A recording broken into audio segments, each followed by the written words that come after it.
Ku ndryshojnë makinat elektrike kineze nga makinat elektrike kineze të standardit BE-s? Është një konfuzion total, sa herë pyesin thonë makinë për BE, makinë jo për BE, në fakt janë të gjitha makina të prodhuara në Kinë. Kjo është Lip Motors, që është makina e dytë më e shitur kineze pas bytit famshëm. Do pyes Elizeon, mirë se të gjeta.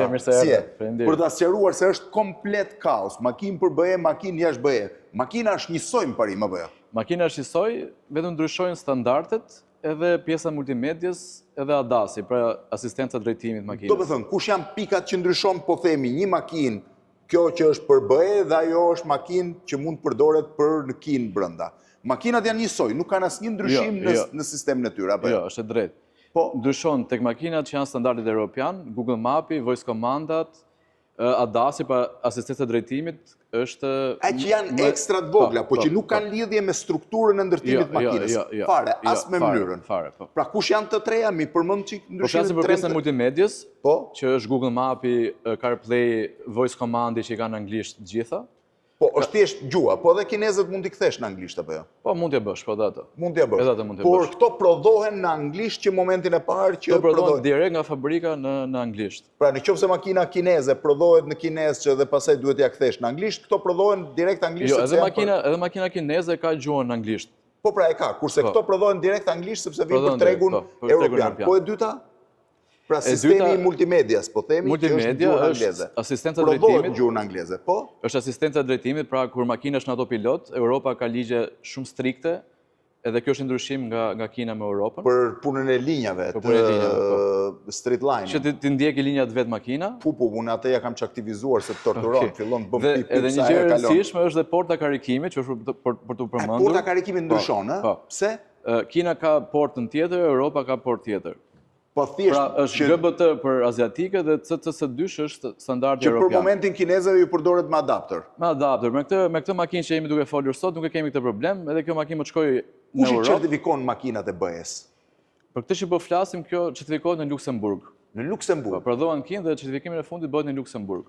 Pra duhet ta certifikojë Luksemburgu që këto makina që prodhohen në Kinë, pra Lip Motors, siç është, të mund të përdoren në Europë. Dhe pastaj dalin në rrugë në gjithë vendet e Bashkimit Evropian. Në gjithë vendet e Bashkimit Evropian. Kurse të ne mund dalin dhe makinat normale që prodhohen në Kinë. Por në strukturën e makinës nuk ka asgjë, thua vetëm sistemin që certifikohen që t'jenë këto, street line-in, edhe gjitha. Tani, Lip Motors, si është si makinë? Lipi, kjo që po shohim sot është modeli C10, është me bateri 70 kW, ka 430 km me matje europiane, se ndryshon dhe matja. Ndryshon matja, çdo më të ndryshon dhe matja? Europa e mat në standardet tjera, Kina e matë standardet tjetër, është VLTP quhet standardi europian. 430 ti duhet nxjerrësh 430. Do nxjerrësh 420, se është diferencë shumë e vogël. Se ta mendosh që 7 kW. Por në sistemin kinez sa shkon?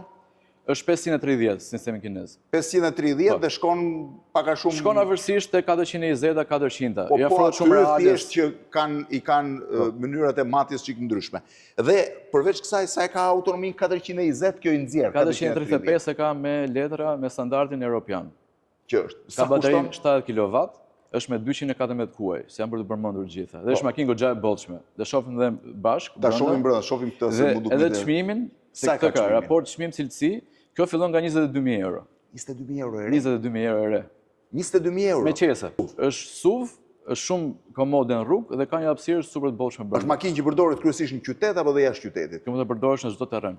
Në çdo terren, mund të ecësh pa problem. Sepse po ta shohësh goxha e madhe si makinë, kështu që... Po, e shoh pra, edhe si makinë është goxha e madhe, po e shoh deri këtej... Edhe dizajni ka shumë bukur. Edhe dizajnin, po, makinat elektrike me dizajn. Dhe si mungon asgjë, se dilet para ngrohje ftofje. Me ngrohje ftofje se dilet, dhe gjitha me lëkurë napa goca, lëkurë... Ke ambient lightin, po ta shoh me gjithë makinën. A mund të më bësh ambient lightin? Po, ja, dallohet. Kemi bërë me ngjyra ndryshueshme tani. Po, shisi ndryshme. Mund ta bësh sipas muzikës, mund ta bësh me ritme ndryshme. Po me dorë ndryshohet këtu, mjafton. Jo, ajo është automatike tash. Automatike, ëh? Dhe ti ja si ndryshon ka ngjyra. Tash kemi lënë auto e ndryshon ngjyrat vet. Dhe në auto ndryshojnë gjithë llojet e ngjyrave që ajo ka, që ka makina, ndërkohë ti mund zgjedhësh vetëm njërin prej tyre. Tavan e xhamit sipër. Edhe sipër është tavan xhami, si hapet, ma hap pak tavanin e xhamit e shohim gjithin. Është panoramik nga fillimi në fund makinës. Uça makine. Do të thënë ti këtu, sidomos në dimër është kryevepër kjo. Kryevepër është, po. Sidomos kur bie shi. Është e gjitha e hapur. Po. Po makina tjetër, e mu duk më interesant pjesa. Po, ajo ka interiorit por shumë nuk ka di që është më i një Po momentit. ajo është më e shtrenjtë? Jo, s'është më e shtrenjtë. Jo, nuk është më e Ka shtrenjtë. të njëjtin çmim. Njëtin çmim, po. Shiveni pak se si e ka se diljet kjo, mua më pëlqen, shiko, është dhe çështje e pëlqimi, se mua më pëlqen kjo ngjyrë, se ka njerëz që pëlqejnë ngjyrën e zezë më shumë. Përgjithësi kjo është ngjyra e momentit më e pëlqyer. Ky është konjaku i famshëm. Po. Çfarë butësie që ka sedilja. Do të tregoj edhe një gjë pastaj Nuk do ta mbrapa. prekësh që ta kuptosh se çfarë butësie ka. Edhe kjo është shumë interesante. E gjitha lëkur, edhe kjo tavanxhami komplet. Tavanxhami, po. Po necje si janë. Është fantastike. Do thoni ka gjithë asistencë rrugore, si mungon asgjë. I ka të gjitha, Gjitha. edhe kjo ngrohje ftofje, gjërat. Gjitha, po, ngrohje gjitha. ftofje. Edhe do të përmend pak pjesën mbrapa dhe pasagjerët mbrapa, Po, se ka shumë hapësirë. do ta shoh pjesën brapa. Do të thënë, kjo është makinë edhe një herë më shpjegosh që është certifikuar në Luksemburg për të ecur standardet në europiane, rrugët po. e Europës, por është njësoj si sa pas ka spacion brapa. Edhe e veçantë është po të vësh se dilet janë drejt, e ti mund të aksesohesh te krau tjetër direkt, nuk ka pengesa në mes. Nuk ka pengesë në mes, këtë e nxjerr vetëm po të duash të ndahesh me tjetrin. Po, Kalon në këtë, po në parim mund t'ulen 3 veta mbrapa. 3 veta. Me 2 sisteme kondicionimi. Po, pas para kanë mbrapa, bërë para po, mbrapa. po. Pra ti e ndërton vetë edhe Kemi edhe vend për USB mbrapa edhe USB të për dy fëmijët që se llojet. karikojnë tabletin. Që edhe xham e gjitha, Xham e gjitha, po. Ndërkohë po bagazhi si është? Dizajni mbrapa është goxha i bukur, edhe pjesa stopit. Hapi me këtë butonin këtu. Vetëm me butonin. Sa shet lip motor krahasuar me Bydin dhe makinat e tjera? Është kompania e dytë në Kinë që shet më shumë. Kompania e dytë? Mbas Bydit është Lipi. Po në Europë? Se kam të informacioni për në Europë. Jo, po si hyn te makinat që shesin Po, goxha goxha, dhe në strukturë. Pra shife, kjo është pjesa bagazhi që Është goxha i bollshëm, po. Po, bagazhi i bollshëm sa duash. Ka dhe hapësirë këtu poshtë.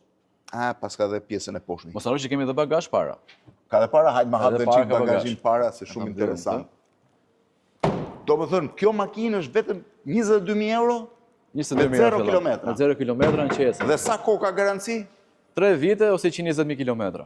120.000 3 vite kilometra? ose 120.000 kilometra. 120.000 kilometra një njeri që bën mesatarisht, po themi, I bën për 6 vite, mendojmë. 20.000 kilometra në vit. 20.000 shumë janë, po 6 vite. Pra, po të more këtë makinë, gati mbi 6 vite ke garanci. Garancia funksionon kështu. 3 vite ose 120.000 ka bën përpara. Po, në qoftë se ti ka bën më përpara. Nuk e zgjidh. Po. Se është për të cilësuar se edhe klientët. Do më thënë, ti i ke të dyja opsionet. Në qoftë se ai bën 120.000 më mbrapa. Qoftë unë jam taksi, unë i bëj 120.000 për 1 vit e gjysmë 2 vite se lëviz shumë. Po. Edhe del nga garancia për kilometrave. Për kilometra. Po Qoftë një unë njeri kam që individ, e ka përdorim 3 individual, vjeçar. 3 vjeçar. e ka 3 vjeçare. 3 vjeçare. Do më thënë, 3 vjet ai e ka të garantuar 100% E ka gjithçka këtu tek servisi jon, të showroom-i jon. të servisi. Po për pjesë këmbimi është kollaj? Shumë kollaj, po. Shumë kollaj. Këto s'besoj se ka nevojë për pjesë këmbimit. Për çdo makinë që kemi këtu, kemi edhe pjesë të këmbimit. Zakonisht jeni online me kinën për çdo gjë? Gjithmonë, 24 orë, 24 orë. Ju përdorë- Se kinesët nuk flenë asnjëherë gjumë, edhe po të shkosh 2 natës përgjigjen. Ata të përgjigjen, do të thënë, Gjithmonë. ata janë që ndërhyjnë te makina, nuk Ne ndërhyjnë thjesht asgjë. bëjmë lidhje me Ki kompjuterin parasysh se këtu. ne jemi mësuar makinat me generikët e përparshëm që duhet vinë dhe ta shifte, kjo i futet një fish dhe del në Edhe del kinë online edhe atje, ta po. jep ai, Po. të punon ai me kompjuter Po, atje po. dhe ta jep zgjidhjen këtu. Jeni me fabrikën direkt, Direkt me me fabrikën. distributorin, domethënë. Direkt, po. E gjitha. Të tregoj çik portën e karikimit? Hajde ma trego dhe portën e karikimit. Tani, për ta kuptuar dhe njerë me që ishte kaos kjo gjë, diferenca mes makinave elektrike kineze version europian që është ky, dhe makinave kineze që prodhohen është e njëjta makinë, por ka sistemin e komandës në anglisht që në fabrik, Po. pra pa version kinez, ka portën e karikimit që do të tregoj Eliseo tani, dhe line-in që bëhet. Po. Kjo është porta e karikimit monofaz që karikon zakonisht në shtëpi. Dhe këtu pastaj duket trefazori, pra është e gjitha kjo për trefazorin që janë fast charger në rrugë. Fast chargeret në rrugë. Pra nëse do dalim jashtë Shqipëria në Europë, s'kemi problem adaptorin se karikohet direkt makina. Kudo, do të thënë Kudo, edhe në kudo. Shqipëri. Në Shqipëri ka vende e karikimi? Shqipëri po, sepse gjithë karikuset janë edhe për makinat azatike dhe për europianet. Po në Atëherë- Europë, duke qenë se ka vetëm makina europiane, duhet kjo porta. Atëherë për të mos ta bërë për mos humbur në konfuzion. Është e njëjta makinë, por kjo certifikohet në Luksemburg për disa standarde europiane që Europa e konsideron të panegociueshme. Sistemin e karikimit që e ka të drejtë për drejtë europian pa adaptor, gjuhën që në prodhim gjuhë angleze dhe sistemet e ecjes në rrugë për të respektuar linjat, do më thënë të ato makinat e famshme që po dole nga linja fillon të tundet makina. Kaq s'ka asgjë tjetër. Pastaj pjesa cilësisë së gjithë janë njësoj. Njësoj. Faleminderit. Faleminderit. Makinë kineze e standardit europian.